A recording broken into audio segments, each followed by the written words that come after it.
Hello guys, അപ്പോൾ നമ്മളിവിടെ കാണിക്കാൻ പോകുന്നത് മുല്ലപ്പൂവാണ് ഗൈസ്. അപ്പോൾ മുല്ലപ്പൂ സീസണായ കാരണം നമ്മൾ മുല്ലപ്പൂ വറുക്കാനായിട്ടാണ് വന്നത് ഗൈസ്. അപ്പോൾ താഴെ കിടക്കണം നോക്കി ഒരുപാട് മുല്ലപ്പൂ നമുക്ക് കൈകൊണ്ട് പൊട്ടിക്കാൻ പറ്റാതെ താഴെ പെറുക്കിയെടുക്കുക. ഹലോ ഗൈസ്, കുറേ ഉണ്ട് ഗൈസ് മുല്ലപ്പൂ, കുറേ ഒരുപാട്.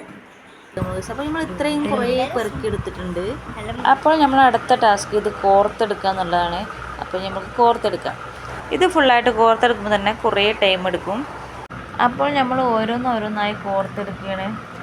അപ്പോൾ ഈ ചാനൽ ആദ്യമായി കാണുന്നവരാണെങ്കിൽ ലൈക്ക്, ഷെയർ, സബ്സ്ക്രൈബ് ഒക്കെ ചെയ്യണേ. അപ്പോൾ നമ്മുടെ ചാനൽ സബ്സ്ക്രൈബ് ചെയ്ത എല്ലാവർക്കും ഒരുപാട് നന്ദിയുണ്ട്, നമ്മുടെ വീഡിയോസൊക്കെ സപ്പോർട്ട് ചെയ്യുന്നവർക്ക്. അപ്പോൾ മുല്ലപ്പൂ കാലമായി. അപ്പോൾ നിങ്ങളുടെ വീട്ടിലും ഇതേപോലെ മുല്ലപ്പൂ ഒക്കെ കിട്ടാറുണ്ടോ നിങ്ങൾക്ക്? അപ്പോൾ മുല്ലപ്പൂ കിട്ടുന്നവരൊക്കെ ആണെങ്കിൽ കമൻറ്റ് ചെയ്യണേ. അപ്പോൾ നമ്മൾ ഏകദേശം ഇത്രയൊക്കെ ആക്കി എടുത്തിട്ടുണ്ട്. ഇതിലും നന്നായിട്ട് കോർക്കുന്നവരൊക്കെ ഉണ്ടാവും. നമ്മൾ കടയിൽ നിന്നൊക്കെ മേടിക്കുന്ന അടിപൊളിയായിട്ട് കോർത്തെടുക്കുന്നവരാണ്. അപ്പോൾ എനിക്ക് ഇങ്ങനെയൊക്കെ കോർക്കാൻ അറിയുള്ളൂ. അപ്പോൾ ഞാൻ ഈ ഒരു ടൈപ്പ് കോർത്തപ്പോൾ തന്നെ നല്ല രസമുണ്ട് മുല്ലപ്പൂ. പ്രത്യേകിച്ച് നല്ല മണമാണ് ഈ മുല്ലപ്പൂവിന്. ഈ മുല്ലപ്പൂവിന് പ്രത്യേക ഒരു സ്മെല്ലാണ് ഗൈസ്. ഇത് വള്ളിമുല്ലയാണ്. വള്ളിയായിട്ടാണ് ഈ മരത്തിലോട്ടൊക്കെ കയറി പിടിക്കൽ. പക്ഷെ നമുക്ക് പറക്കാൻ മാത്രം പറ്റുള്ളൂ, പൊട്ടിക്കാൻ പറ്റില്ല. അപ്പോൾ നമ്മൾ കോർത്തെടുത്തത് ലിയമോളുടെ തലയിൽ വെച്ചെടുത്തിട്ടുണ്ട്. അടിപൊളിയായിട്ടുണ്ട്. തലയിൽ വെച്ചെടുത്തപ്പോൾ അവൾക്ക് ഭയങ്കര സന്തോഷമായി.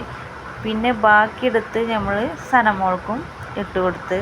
കണ്ടില്ല ഗൈസ്, കുറേ ഇട്ടിട്ടുണ്ട് രണ്ടുപേരും. അങ്ങനെ രണ്ടുപേർക്കും സന്തോഷമായി. പിന്നീടും ഞങ്ങൾ മുല്ലപ്പൂ പിറ്റേന്നും അതേപോലെ പെറുക്കിയെടുത്തു, കോർത്തു, ഇതേപോലെ വെച്ച് അങ്ങനെ കുറേ മുല്ലപ്പൂ കിട്ടി. നമ്മൾ ഈ ചാനൽ ഇഷ്ടമായെങ്കിൽ ലൈക്ക്, ഷെയർ, സബ്സ്ക്രൈബ് ഒക്കെ ചെയ്യണം എല്ലാവരും. ഒന്നും കൂടെ പറയണേ. അപ്പോൾ നമ്മൾ വീണ്ടും പല വീഡിയോവുമായി വരുന്നതാണ്. അപ്പോൾ ലിയക്കും സനമോൾക്കും നല്ല സന്തോഷമായി മുല്ലപ്പൂ വെച്ചപ്പോൾ. അപ്പോൾ നമ്മൾ മറ്റൊരു വീഡിയോവുമായി കാണുന്നത് വരെ Tata, bye bye, thank you.